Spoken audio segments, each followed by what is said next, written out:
Junior NTR career లో భయంకరమైన disaster సినిమాల లిస్టులో శక్తి పేరు కూడా ఉంటుంది.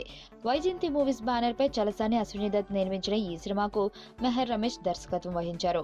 భారీ బడ్జెట్ తో తెరకెక్కిన 2011 మార్చి 1న రిలీజ్ అయిన ఈ సినిమా బాక్సాఫీస్ దగ్గర ఘోర పరాజయం చెందింది. ఇక ట్రేడ్ వర్గాల లెక్కల ప్రకారం ఈ సినిమాతో అశ్విని దత్ కు 11 కోట్ల నష్టం వచ్చిందట.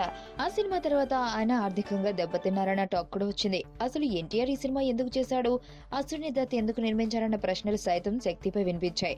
అయితే ఈ సినిమా గురించి అసలు నిర్మాత ప్రియా దత్ అసలు మ్యాటర్ బయటపెట్టింది. ఓ వెబ్ ఛానల్ కి ఇచ్చిన ఇంటర్వ్యూలో స్వప్న దత్ మాట్లాడుతూ సినిమా రిజల్ట్ ఎలా ఉంటుంది అనేది సినిమా రిలీజ్ అయ్యే వరకు ఎవరికీ తెలియదని, శక్తి సినిమా కథ వింటున్నప్పుడు చాలా అద్భుతంగా కొత్తగా అనిపించింది. కథ బాగోకపోతే సినిమా చేయడానికి మేమందరం ఫూల్స్ కాదు, తారక్ అసలు కాదు. కానీ సినిమా తీసాక అసలు మనం అనుకున్న కథ వెండితెర మీదకు ఎలా వచ్చిందన్న దాని మీదే రిజల్ట్ ఆధారపడి ఉంటుంది అని ఆమె చెప్పింది.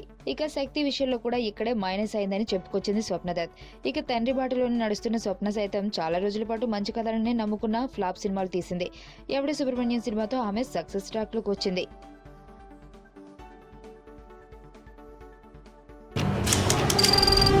నీ స్నేహితుడు ఎవరో తెలిస్తే నీ క్యారెక్టర్ తెలుస్తుంది. నీ శత్రువు ఎవరో తెలిస్తే నీ కెపాసిటీ తెలుస్తుంది.